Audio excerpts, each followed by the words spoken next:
안녕하셨습니까? 세월이 참 빠릅니다. 저희들이 봄에 이 공부를 시작한 게 엊그제 같은데 벌써 이제 여름이 다 되었고, 공식적으로 서울에서 이번 학기 강의는 오늘이 마지막 강의가 되겠습니다. 그리고 지난번에 말씀드렸듯이 18, 19 양일간 내소사에서 광주에서 공부하시는 분들과 함께 집중 수련의 시간을 갖도록 할 것입니다. 오늘은 이제 이 강의가 이제 전체적으로 또 일단락하는 시간이기 때문에 지금까지 이 강의를 통해서 이야기했던 주제들을 전체적으로 다시 한번 살펴보고, 또 다음에 우리가 해야 할 공부에 대해서 앞으로 이제 이 공부 다음에 또 어떤 공부를 이어가야 할 것인지 이런 이야기를 하는 시간을 갖도록 하겠습니다. 이번 강의가 끝나게 되면 여름에 좀 더우니까 이제 강의를 좀 쉬고, 아마 좀 이따가 같이 논의가 될지 모르겠습니다만은 서울에 계시는 여러 도반님들께서는 원하신다면 스님과 함께 또 방학 동안에라도 지속적으로 수행할 수 있는 그런 시간들은 가져도 좋지 않을까 이런 생각도 합니다. 그러나 이제 제 강의는 이제 9월 달이 되면 또 제가 다시 준비를 해서 9월 강의를 시작하도록 하겠습니다. 처음 뻗다가 깨달은 연기법이라는 이 강의를 이번 학기에 시작할 때 제 생각은 이 책을 이제 교재로해서 공부를 시작했으니까 한 학기에 다 볼 수 있지 않을까 이런 기대를 가지고 시작을 했습니다. 그런데 생각보다 이제 사실은 한 학기라는 시간이 긴 시간도 아닌 것 같고, 또 제가 부지런히 올라다닌 줄 알았더니 7번 가서 강의했더라고요. 그래서 이게 참 세월이 좀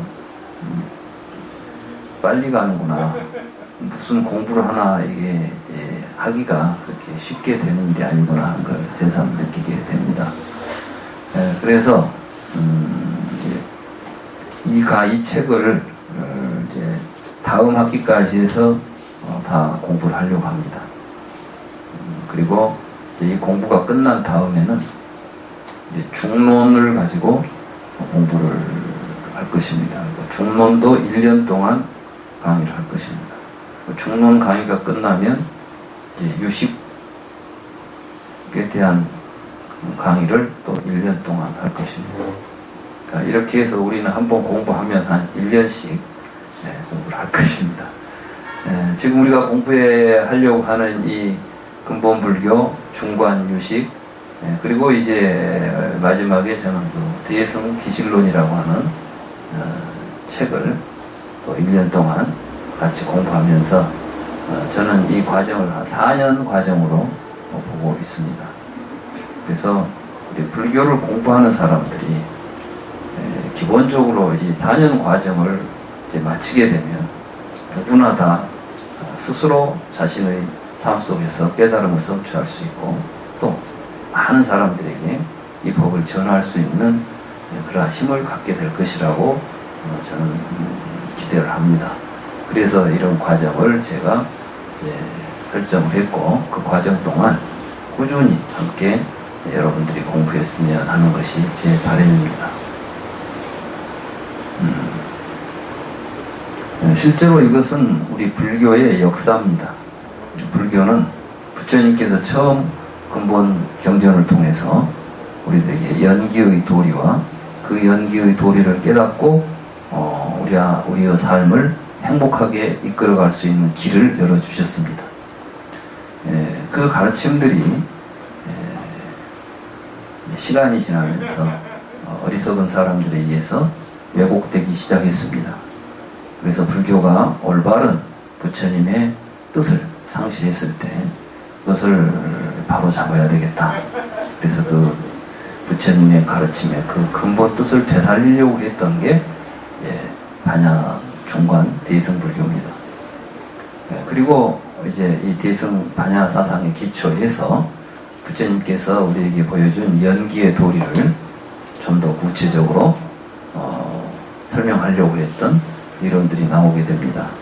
이게 이제 유식 사상입니다. 그리고 이러한 중관과 유식이라고 하는 대승불교의 큰 사상에 기초해가지고 우리는 어떻게 대승적 삶을 살아가야 할 것인가, 이 문제를 이제 종합적으로 논의하고 있는 책이 기신론이라는 책입니다. 그래서 이 과정을 공부한다는 것은 불교의 전 역사를 공부하고 그 속에 흐르는 부처님의 근본 사상을 관철해서 시대를 초월하는 그러한 진리에 우리가 스스로 개합해가는 과정이라고 저는 보고 있습니다.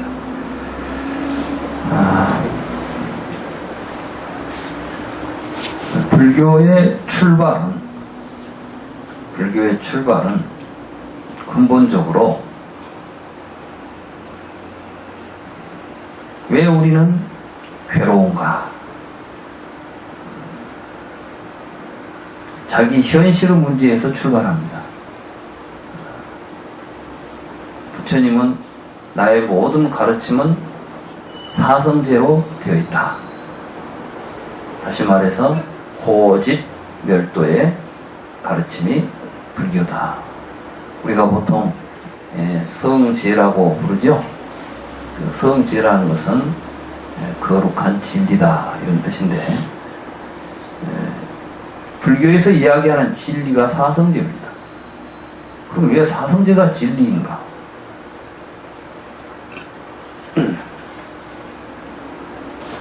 고성제란 무엇인가? 만약에 이 세상에 우리들의 삶에 괴로움이 없다면 부처님이 출가하실 필요가 없었을 것입니다. 그랬겠죠?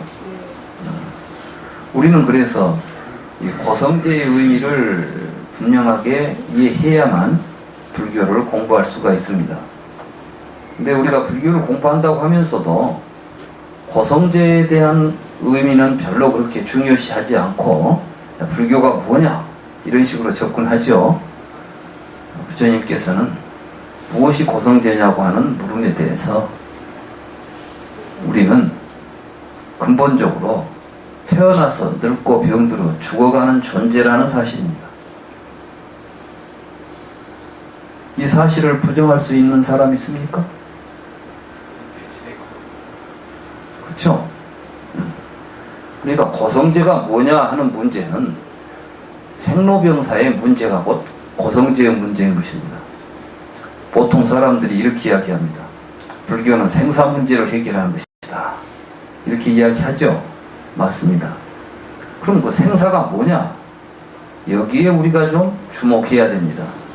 부처님께서 말씀하시는 생사가 무언가를 우리가 이해를 해야 되는데, 많은 사람들이 그 말의 의미를 자기 생각대로 이해를 합니다. 그러니까 생사를 해결하자 그러면은 태어나지도 않고 죽지도 않은 생사가 없는 세상을 가잘지 존재가 되잘지 이러한 의미로 이해를 하게 되겠죠. 사실 제가 불교를 처음 공부했을 때 부처님께서 생사 문제를 해결했다고 하신 분이죠. 부처님은 생사 문제를 해결했을까요? 못했을까요? 해결했겠죠. 근데 제가 볼 때는 해결된 게 하나도 없었거든요. 부처님은 태어났고 늙었고 병들었고 돌아가셨어요. 여러분 눈에 부처님은 태어났습니까? 안 태어났습니까? 늙었습니까? 안 늙었습니까?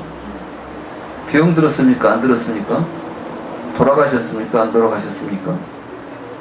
그럼 뭐 부처님이 해결한 게 뭐가 있다고 생사 문제를 해결했다고 말씀하셨을까요? 만약에 불교를 공부하시는 분들이 그와 같은 생사 문제를 불교에서 해결하려고 한다면 부처님도 해결 못한 거니까 부처님으로부터 답을 구할 수가 없는 것입니다. 그 문제는 누가 해결하려고 했냐면 중국의 도가에서 해결하려고 했습니다. 그래서 이제 중국 도가에서는 어떻게 하면 우리가 불로 장생하느냐, 다시 말해서 안 늙고 오래오래 안 죽고 사느냐. 만약에 여러분들이 생사 문제 해결을 불로 장생증으로 생각하신다면 이제 불교에서 답을 구하지 마시고 이제 도장도 아니고 도가라고 하는 게 있어요. 도가. 이거는 도자 장자도 사실은 불로장생 이야기를 하지 않습니다. 중국에 도가라고 하는 게 따로 있습니다. 도교라고 하는 게 있어요. 여기서는 이제 뭘 주장하냐면은 신선이 되는 걸 주장합니다. 그래서 그 사람들은 신선이 되기 위해서 생식을 하고 채식만 하고 또 밥도 화식을 하지 않아요. 생식을 해야 돼요. 그래야지 몸이 가벼워지고 해가지고 우화등선한다고 그래야지. 여기 이 겨드랑이에서 날개가 돋아가지고 구름 타고 신선이 돼서 돌아다닌다. 여러분들이 중국 옛날 그림들 보면은 신선도라는 게 나오죠. 불교하고 그거하고 좀 비슷하게 또 이해를 하려고 합니다. 근데 불교는 그런 신선이 되자는 것도 아닙니다. 그럼 부처님께서 해결하고자 하는 생사는 무엇일까요? 부처님은 또 고성제를 말씀하시면서 애별이고 원증해고 구부득고가 다 괴로움이다 이렇게 말씀하셨어요. 우리는 살아가면서 좋아하는 것 항상 옆에 두고 있을 수가 없죠. 사람이건 물건이건 좋아하는 것이 옆에 항상 있지 않습니다. 원증해고 사람이건 물건이건 원치 않고 바라지 않는 것들, 싫은 것들이 항상 내 옆에 나타납니다. 괴롭다는 것이죠. 그런데 마지막에 부처님은 이런 말씀을 하십니다. 이 모든 괴로움은 간략하게 말한다면 지금까지 모든 괴로움, 지금 생로병사, 애별이고 원증해고 구부득고 원하는 것을 얻지 못하는 괴로움. 여러분들은 뭘 갖고 싶은 것도 있고 원하는 것이 있지만 안 되죠. 마음대로. 그때 괴롭죠. 이 모든 괴로움을 한마디로 말한다면 그것은 오치원이다. 이렇게 말씀하셨어요. 사실 여기에 이제 우리가 주목해야 됩니다. 오치원이 괴로움이다. 오치원이 생로병사다. 오치원이 애별이고다. 이게 뭐 이해가 됩니까? 오치원은 또 뭔데 이게 생로병사입니까? 우리가 이제 이 부분에 대해서 좀 이제 잘 생각해야만 불교를 공부하는데 우리가 어려움 없이 부처님 말씀을 바르게 이해할 수가 있습니다. 전에도 말씀드렸지만은 안수정등이라는 이야기 아시죠?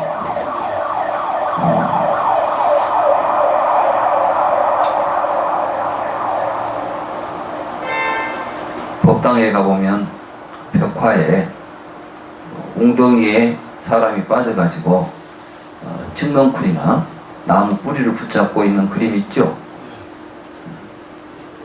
그게 지금 아까 부처님이 이야기한 고성제의 그림입니다. 거기 보면 이제 코끼리가 쫓아오니까 코끼리를 피해서 달아난 것이 메말은 물이 말라버린 우물을 찾아서 도망갑니다. 마치 도망가려고 보니까 나무 뿌리가 그 우물 아래로 늘어져 있어요. 그래서 그걸 잡고 내려가다가 밑을 보니까 이제 무서운 용이 입을 벌리고 있습니다. 그러니까 내려갈 수가 없겠죠. 잡혀 먹히게 생겼으니까. 그래서 사방을 보니까 사방에는 4마리의 독사가 혀를 나른거리고 있습니다. 쉽게 말하면 사면 초가지요. 그런 절박한 상황 속에서 나무 뿌리를 보니까 흰지와 검은지가 그걸 또 갉아먹고 있습니다. 그런데 입에 뭐가 뚝 떨어져서 보니까 꿀방울이 5방울씩 입으로 떨어지더라는 거예요. 이 사람은 거기에서 그 꿀방울을 이제 먹고 싶어가지고 다른 생각은 다 잊어버리고 꿀방울만 찾아다닌다는 겁니다. 이게 우리가 지금 처해 있는 현실입니다. 지금 이 사람이 들어있는 우물을 부처님은 생사라고 부른 것입니다. 그리고 부처님은 우리에게 이제 묻는 것이죠. 그런 상황 속에서 꿀방울을 그렇게 먹고 쫓아다니는 것이 지금 그 상황에서 해야 될 일인가를 묻는 것입니다. 어떻겠습니까? 여러분은 거기서 꿀방울을 찾아다녀야 되겠습니까? 그 우물로부터 빠져나오도록 노력을 해야 되겠습니까?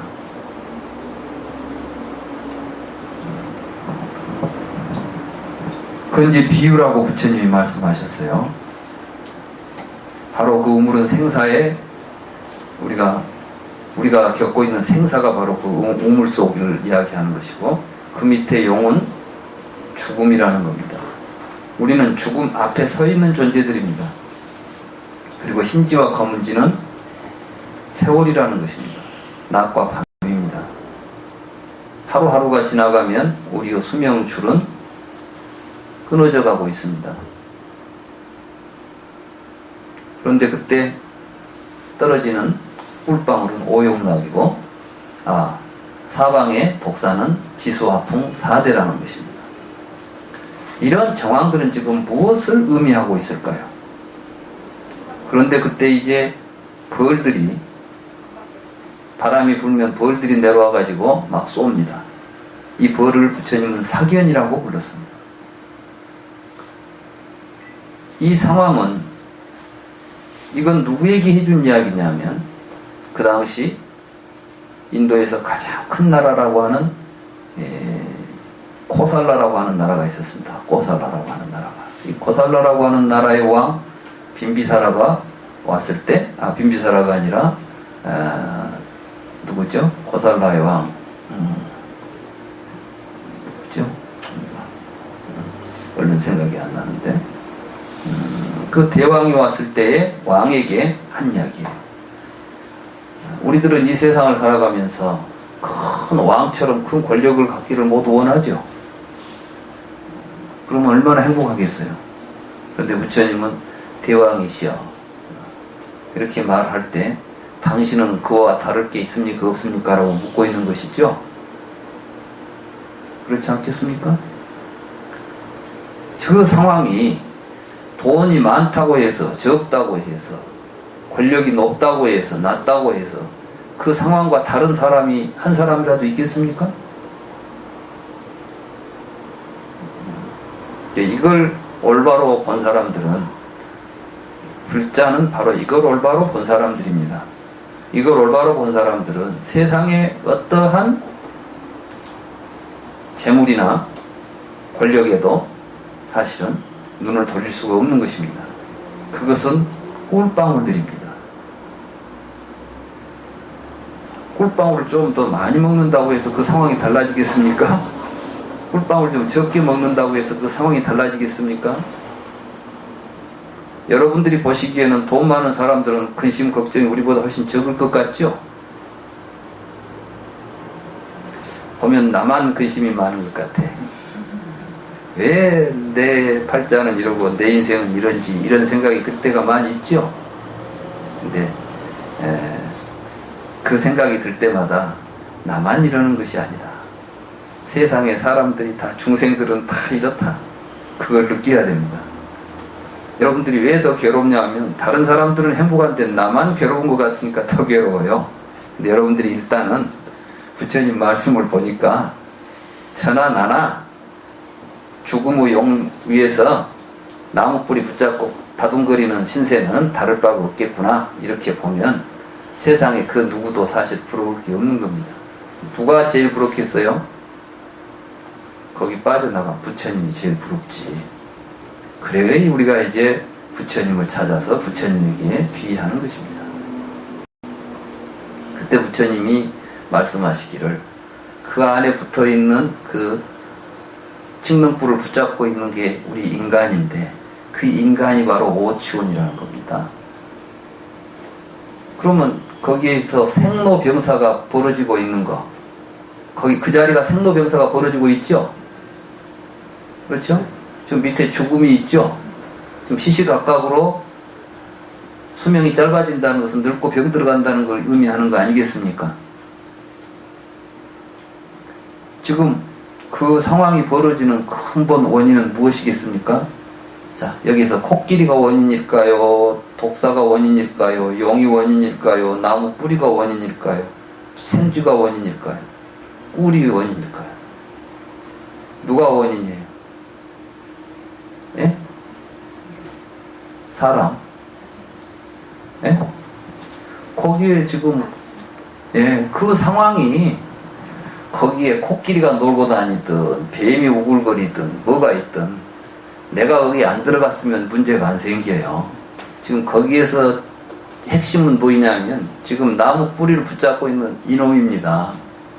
그러니까 이 문제를 해결하려면은 지금 이놈이 뭔가를 알아야 되는데 우리는 아직까지 내가 이 세상에 태어나서 죽는다는 생각을 하면서도 나는 어떤 놈인가에 대해서 성찰한 적이 없다는 것입니다.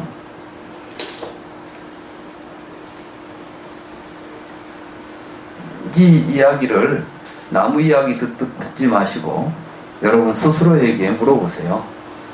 과연 나는 나에 대해서 얼마나 알고 있고 나에 대해서 내가 얼마나 깊이 생각해 봤는가?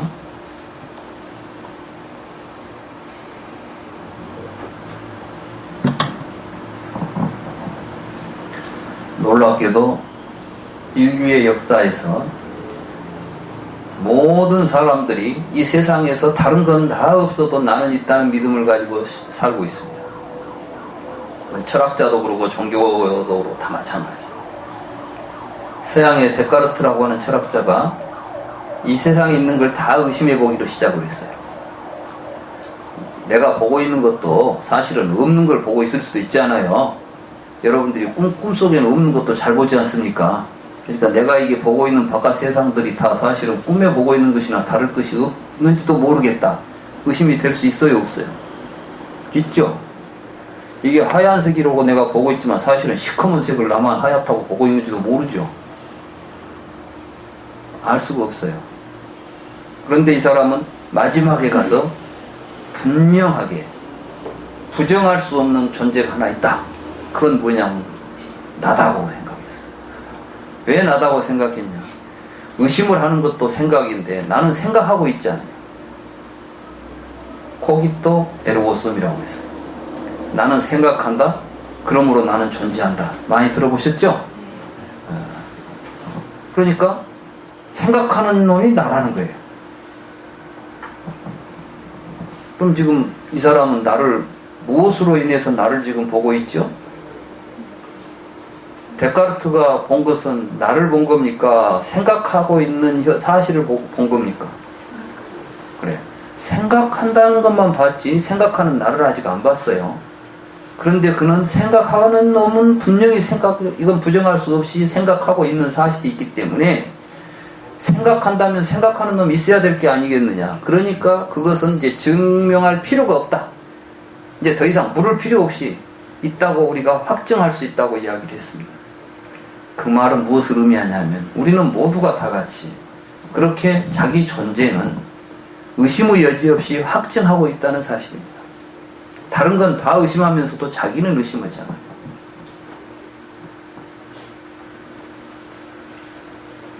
근데 부처님은 이제 그 자기가 문제인데 그 자기에 대해서 정확하게 보자는 것입니다. 우리는 정확하게 보고 싶어도 어디서부터 이 보기 시작해야 자기가 보일지를 여러분들은 잘 모르겠죠. 여러분들 우리 절에서 자기를 바로 봅시다 이런 이야기 많이 들어보셨죠. 그런데 그거 보면은 어디서부터 봐야 자기가 보이겠어요? 우리가 본다고 그러면은 뭐가 있어야 볼 거 아니에요. 그럼 자기란 놈이 있어야 자기를 바로 볼 텐데 바로 볼 자기라는 게 뭡니까? 저 여러분들 한번 자기를 한번 바로 보세요. 그럼 뭘 봐야 자기가 바로 보일 것 같습니까? 말은 쉬워요. 자기를 바로 보자 그러면 다 알아들은 것 같아. 근데 막상 나를 보려고 보니까 본래가 안 보이는 거예요. 지금. 이렇게 불교는 이렇게 그냥 흐리멍텅하게 말로 하는 종교가 아닙니다. 부처님께서는 그 나를 보기 위해서는 뭐가 있어야 되면 내가 있어야 되겠죠? 그 나는 뭐예요 지금? 여러분들 의식 속에 있는 나예요. 그러기 위해서는 뭘 해야 되겠습니까? 내 의식 속에서 내가 나라고 생각하고 있는 놈이 구체적으로 무엇인가를 정확하게 이해해야 되겠죠? 그렇잖아요. 그게 5가지가 있더라는 것이에요. 부처님이 관찰하니까.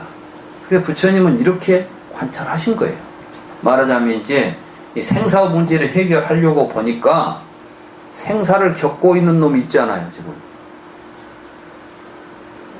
태어난다는 것은 누가 태어난다는 이야기죠? 내가 태어난다는 이야기예요. 내가 없다면 여러분 나에게 생사가 있겠어요, 없겠어요? 없지 않습니까? 누가 죽는다는 이야기예요. 여러분들에게 문제가 되는 게 누구의 생사입니까? 옆집 사람이 누가 태어나고 죽는 것이 그렇게 관심이 많습니까? 안 그래요. 여러분들은 옆에서 누가 죽어도 별로 관심 없습니다. 부모가 죽어도 그때뿐이지 별 관심 없습니다. 실제로 우리에게 중요한 관심사는 내가 태어났다는 사실이고 내가 죽어간다는 사실이죠. 그러려면은 그 문제를 해결하려면은 도대체 태어나는 놈은 어떤 놈이고 죽는 놈은 어떤 놈인지는 좀 알고 이야기를 해야 될 거 아니겠습니까? 누가 태어났죠?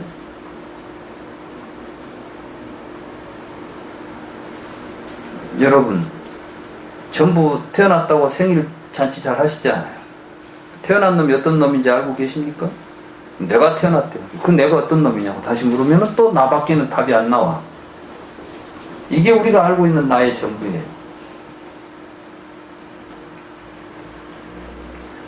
이렇게 나를 찾아가지고는 나를 찾을 수도 없고 나를 바로 볼 수도 없습니다. 그래서 부처님은 오치원에서 우리가 지금 불교 공부를 해도 우리가 지금 상당히 피상적으로 하고 있다는 것이 부처님은 분명히 사성제 공부를 하라 이렇게 말했죠. 사성제가 진리다. 그러면서 생로병사가 괴로움이고 여러 가지 괴로움이 있는데 그 괴로움을 한마디로 말한다면 그 괴로움의 본질은 바로 오치원이다. 이렇게 말씀하셨죠. 그러니까 그 괴로움의 본질은 바로 뭐라고? 나다. 이렇게 말한 거예요. 각자 우리가 나라고 생각하는 게 곧 괴로움의 뿌리다. 이렇게 말씀하신 겁니다. 그러면 그 내가 도대체 어떤 놈인가 제대로 봐야 될 거 아니에요. 나를 이제 그 놈을 바로 보는 게 나를 바로 보는 거예요. 그러니까 오치원을 바로 보는 게 곧 나를 바로 보는 작업이란 말이에요. 그래서 불교 공부는 오치원이라는 것을 대상으로 해서 공부하는 거예요. 이런 이야기 들어보셨어요? 불교 공부하는데 오치원을 대상으로 공부해야 된다는 말씀 어디서 들어보셨냐? 뭐 참선을 해야 된다. 염불을 해야 된다. 뭘 해야 된다. 수행법은 수없이 많은데 막상 어떻게 할까요? 무엇을 갖고 할까요? 하는 분은 없어요. 그러다 보니까 수행을 하든 공부를 하든 돌아다니다 보면 무엇을 배운 것도 많고 하는 것도 많은데 결국에 와서 보면 그 자리에 서 있는 거예요.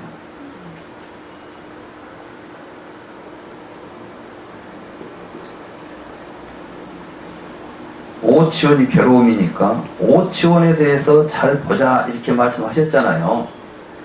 그러면 그 오치원에 대해서 오치원의 실상을 밝힌 게 바로 집성제예요. 고성제란 무엇이냐? 오치원이 곧 괴로움이다 그랬죠?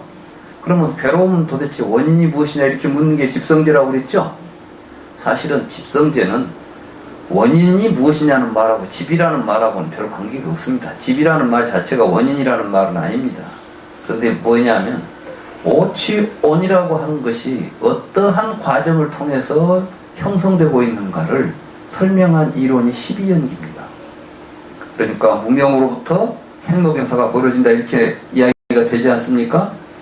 무명으로부터 생로병사가 벌어지는 과정에 오온이라고 하는 것이 집기한다는 이야기예요. 그래서 이제 집기해서 모이면은 온이 되는 거예요. 개념이 그래요, 개념. 그러니까 온이라는 말은 덩어리라는 뜻이에요. 칸다.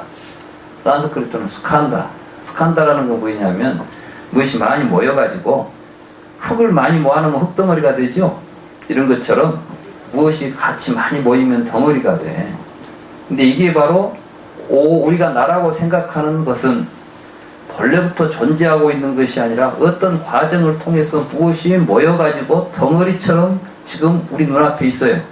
여러분들이 지금 흙덩어리가 있으면 흙덩어리가 모양이 있어가지고 굴러다니면서 무슨 일을 하죠? 근데 사실은 부숴버리면 어떻게 되죠? 여러분들이 흙덩어리를 가지고 야구공 같이 만들어서 던지면 막 나라도 가고 사람도 맞으면 아프고 그러죠? 그런데 딱 빻아가지고 가루를 만들어버리면 이게 흙덩어리 같이 일을 합니까? 못합니까? 못하죠?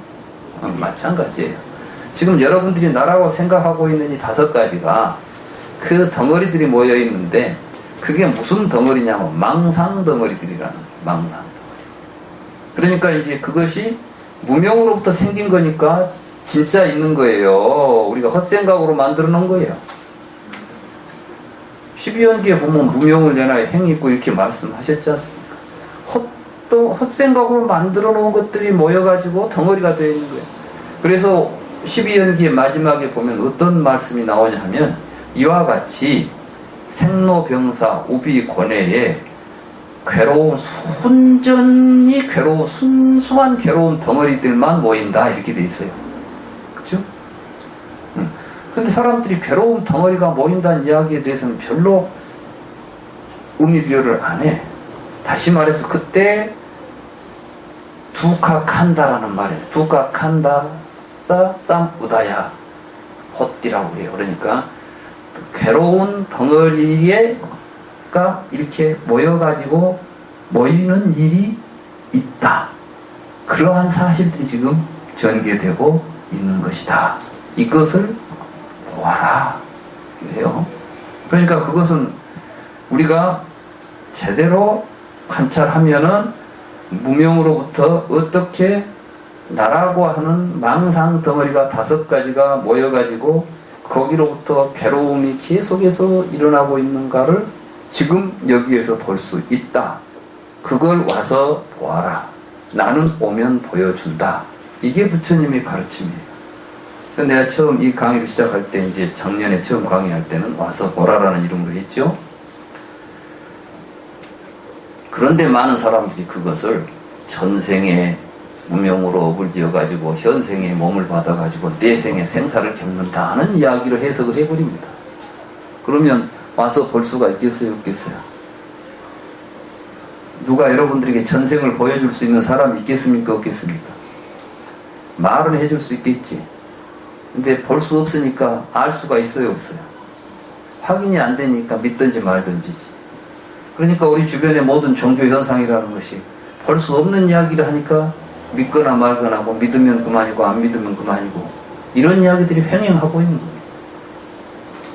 불교는 그런 종교도 아니고 그런 가르침도 아니고. 그런데 우리 불교계에서조차도 지금 그런 이야기들이 횡행하고 있으니까 문제가 되는 것입니다. 그러니까 불교가 제대로 안 되는 것입니다.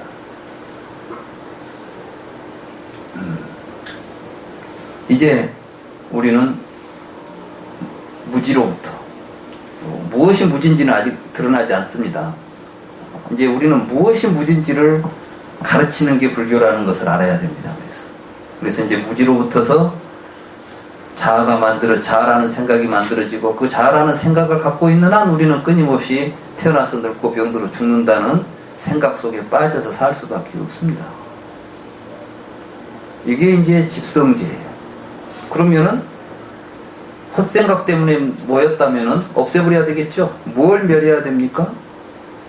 이 모여있는 것들을 없애야 돼요. 오온을 멸하는 거예요. 오온.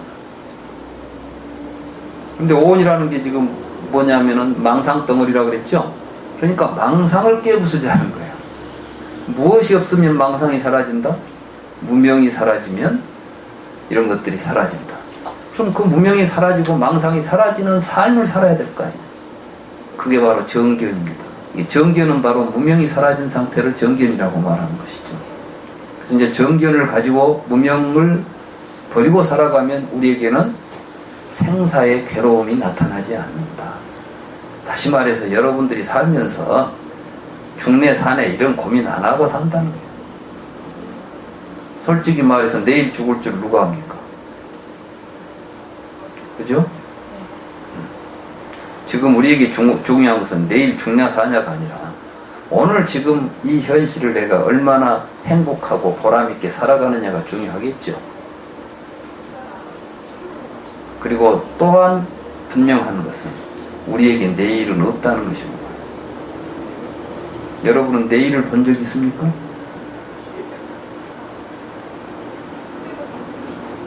내일을 본 적이 있는 분, 지금까지 몇십 년을 살아오면서도 본 적이 없는 내일이 어느 날 갑자기 내일이 나타나고 내생이 나타나겠습니까?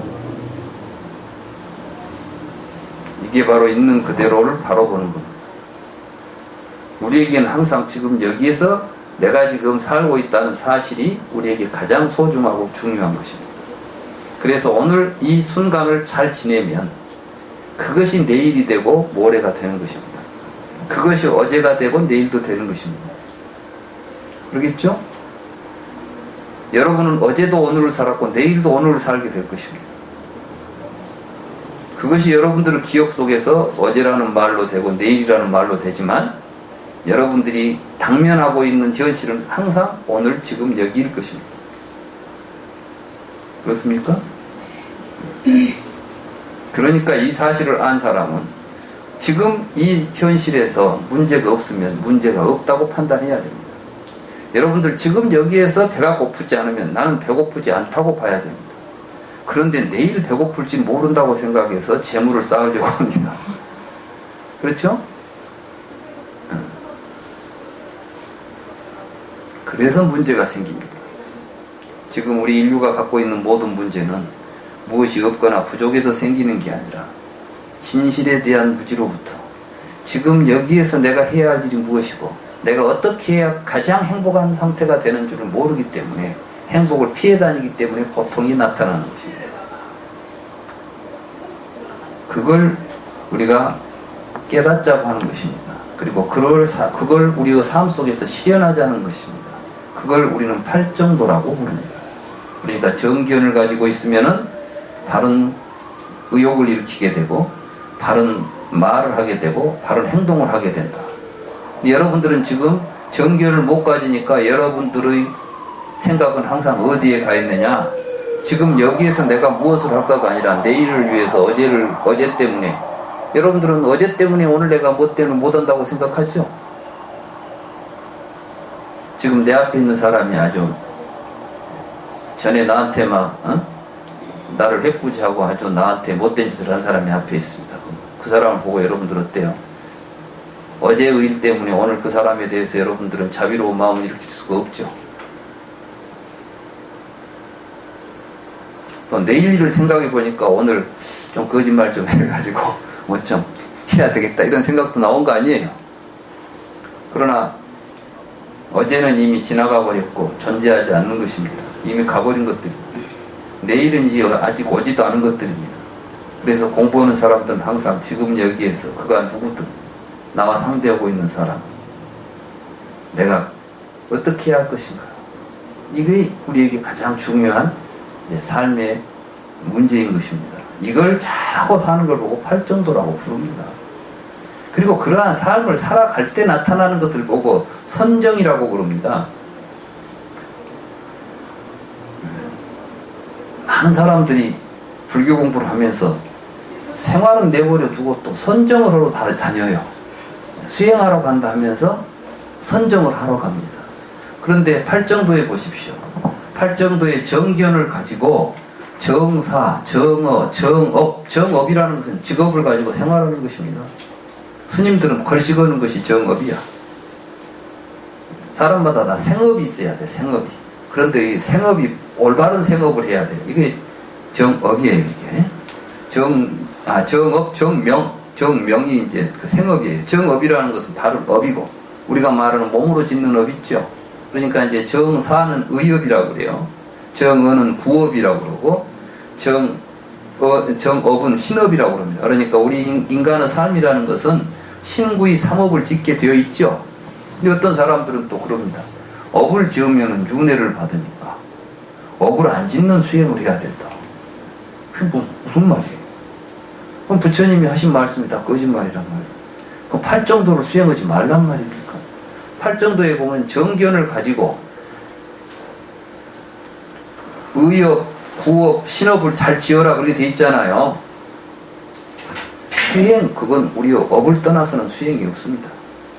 그래서 이제 정사, 정어, 정업을 이렇게 이제 삼업을 잘 지으면서 바른 직업을 가지고 생활해라. 우리가 세상을 살아가려면 농부는 농사를 짓고 스님은 걸식을 하고 뭐 해야 되잖아요. 그런데 그걸 하면서 잘못된 짓을 하면서 밥벌이를 하면 안 된다. 거기에도 바른 밥벌이가 있다. 이거예요. 이게 정업입니다. 이 정업을 통해서 정명을 정진하라. 정진이라는 것은 지속적으로 이어가는 겁니다. 이렇게 끊어가는 게 아니고 끊어버리는 한 번 하고 마는 게 아니라 끊임없이 지속하는 것을 보고 정진이라고 해요. 계속 하는 거. 이렇게 살아갈 때 뭐가 보이느냐? 사띠가 비로소 가능해진다고 그랬어요. 사띠라는 게 뭐냐면은 자기 삶 속에서 자기에 대한 성찰입니다. 신수신법이라고 되어 있죠. 이 신수신법은 다른 말로 말하면 오온을 이야기하는 거예요. 오온의 색을 신이라고 말합니다. 그리고 이제 수를 여기서는 이제 수라고 말하죠. 신수신법 이렇게 말하잖아요. 이 심이라는 것이 바로 이제 수, 상행 이런 거 있죠. 행식 이런 게 우리의 마음 움직임이에요. 그 마음 움직임을 통해서 결국 사성제나 이러한 진실을 또는 다르마에 대해서 우리 몸에 우리 주변에 일어나는 여러 가지 현상들이 어떻게 일어나고 어떻게 소멸되는가 연기에 대해서 정확하게 보게 되는 거 이런 걸 보고 이제 사념처라고 그럽니다. 이런 수행을 하는 과정에서 사마디가 일어나죠. 이게 삼매라고 정이라고 그래서 이제 정 그렇게 말하지 않습니까? 이 수행이 계정의 사막의 수행인 것이고 이거이 바로 수행입니다. 만약에 해탈을 위해서 생업을 다 던져버리고 어디 산에 들어가서 수행을 해야만 한다면 그건 아마 상당히 사회적으로 문제가 되는 종교가 될 것입니다. 부처님은 세상 사람들한테 생사를 벗어나기 위해서는 다 버리고 생업 그런 거 가치 없다 이렇게 가르친 분이 아닙니다. 마치 그거 뭐가 같냐면 만약에 부처님이 그런 가르침을 폈다면 영생을 얻기 위해서는 내다 다 던져버리고 교회에 와라 하는 것과 뭐가 다릅니까?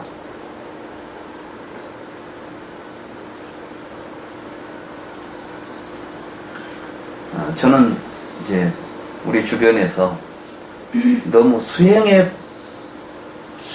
된다는 강박관념이라 수행병에 빠지는 것도 문제라고 봅니다. 이것은 정견을 가지고 바르게 살아가면 우리의 삶 도처가 수행처입니다. 그걸 우리가 정확하게 알고 살아야만 불교 수행을 하는 것이지 어디 절에 가서 앉아있다고 해서 수행이 꼭 되는 것은 아니다. 저는 그렇다고 해서 절에 가서 수행하지 말자는 이야기가 아닙니다. 수행에 집착해가지고 그것만이 수행이라고 붙잡지 말자. 주변에 보면 막 교회를 너무 집착해가지고 막 교회만 가려고 하니까 문제가 일어나는 사람들 있죠.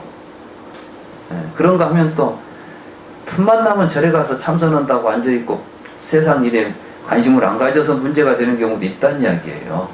그러면은 절에 가서 참선한다고 앉아있는 인이라고 자식 키우는 인, 집안일 하는 것도 다 내던져 버리고 그것만 하겠다고 하는 것도 문제고, 교회 가서 천당 가겠다고 하는 것이나 뭐가 다르냐는 겁니다. 지금 중요한 것은 우리가 무엇이 문제인가, 무엇을 관찰하고 어떻게 문제를 해결할 것인가를 정확하게 알고 가야 되는데, 그걸 모르기 때문에 그런 일들이 벌어진다. 저는 이렇게 생각을 합니다.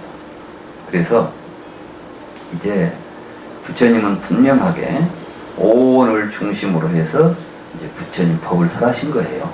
그러니까 모든 교리들이 오온하고 연관되어서 교리가 설해집니다. 그럼 이제 12처, 18개, 오온, 12연기만 이런 교리들이 있죠. 이 교리들은 핵심에 오온이 자리 잡고 있습니다. 여러분들이 잘 아시는 반야심경을 보면 관자재보살 행심반야 바라밀다시 조견 오온계공 도일체고에 이렇게 나오죠.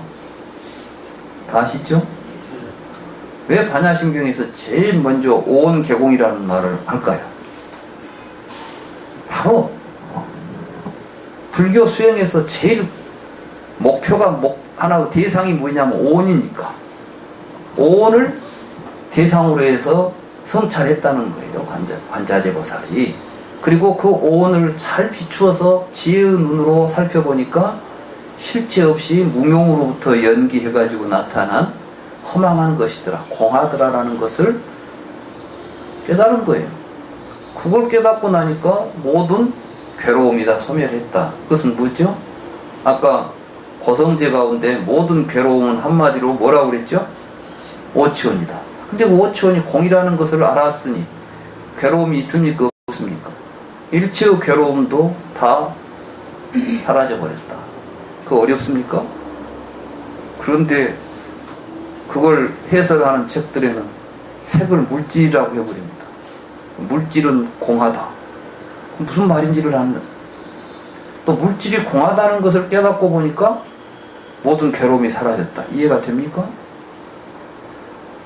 왜 반야심경이 어렵냐? 반야심경이 어려운 것이 아니라 해설을 잘못해 놓으니까 우리가 이해할 수 없는 말이 되어버리는 것이죠. 사실은 반야심경은 있는 그대로 이야기를 하고 있는 겁니다. 그리고 그러니 어떻게 하라는 거예요?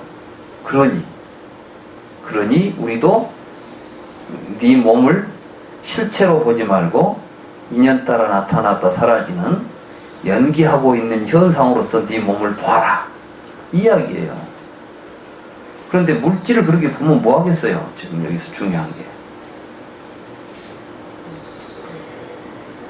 그래 이제 그 오온이 무상하고 공하다는 사실을 우리가 정확하게 깨닫기 위해서 공부해야 되는 게 이제 이런 교리들은 그것과 연관해서 부처님 우리에게 시설을 하셨어요. 다시 말해서 이제 가르쳐 줬다.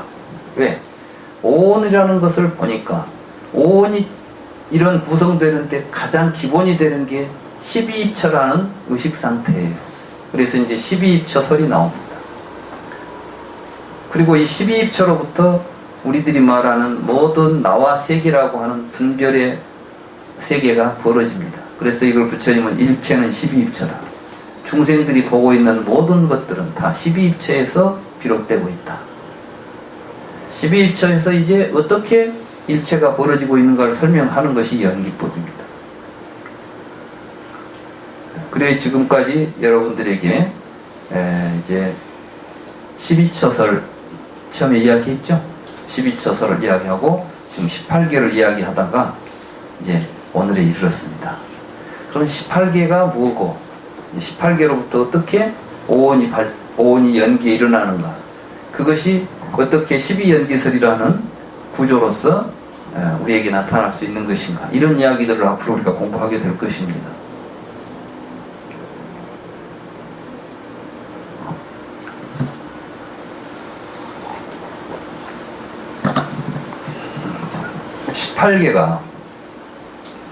왜 18개가 중요하냐 하면 18개라는 것이 우리 중생들의 의식세계입니다. 거기로부터서 촉이라고 하는 것이 나타납니다. 촉. 근데 많은 사람들이 이 촉에 대해서 잘 이해를 못합니다. 또는 잘못 이해하고 있는 경우가 많습니다.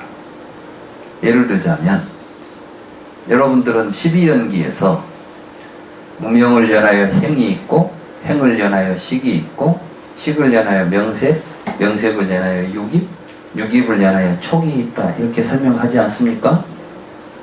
그걸 어떻게 이해하십니까? 그걸 이제 3세 양중인과 해석하시는 분들 해석은 전생의 무명 때문에 업을 지어가지고 그 업의 결과로 해서 식이 만들어졌다고 봅니다.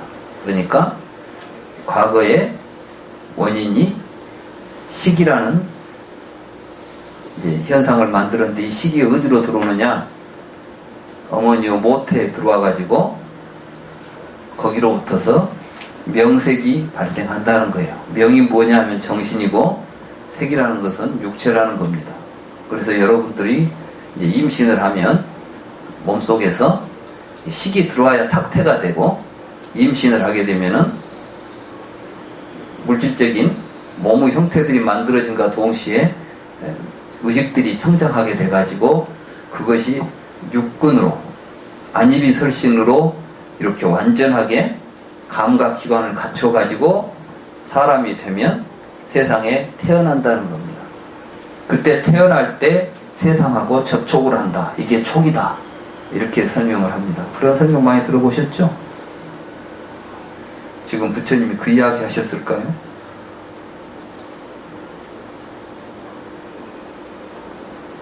그런데 많은 사람들이 그 이야기를 지금도 그대로 부처님의 깨달음이라고 이야기를 하면서 거기에서 부처님이 뭘 깨달았는가를 지금 찾아보려고 합니다.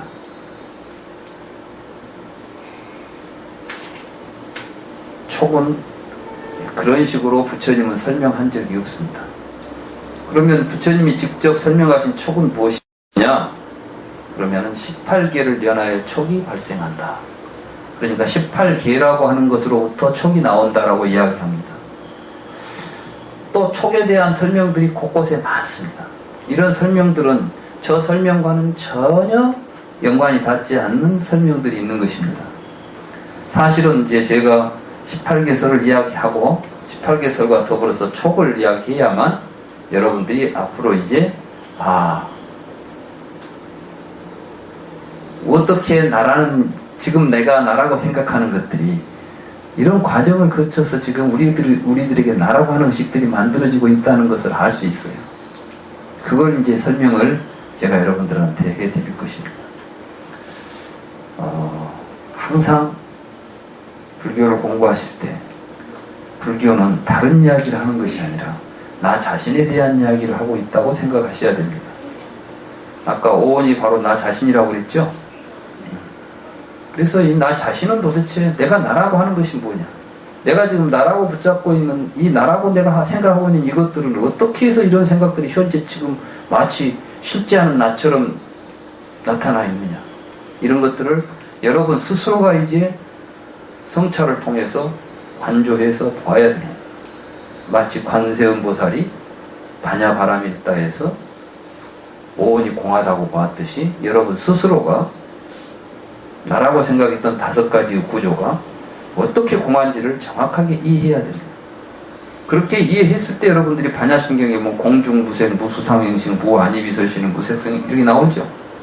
이러한 것들이 무슨 의미인지가 드러나게 되고. 그래서 이제 제가 처음 이 강의를 시작할 때 반야심경 강의부터 시작을 했죠. 그랬죠? 결국 반야심경 이야기는 초기 근보불교 부처님의 이야기하고 조금도 다를 바가 없는 이야기입니다. 그런 맥락에서 이제 남은 시간은 제가 이제 여기 지금 촉 이야기 있죠? 이걸 중심으로 해서 강의를 하겠습니다.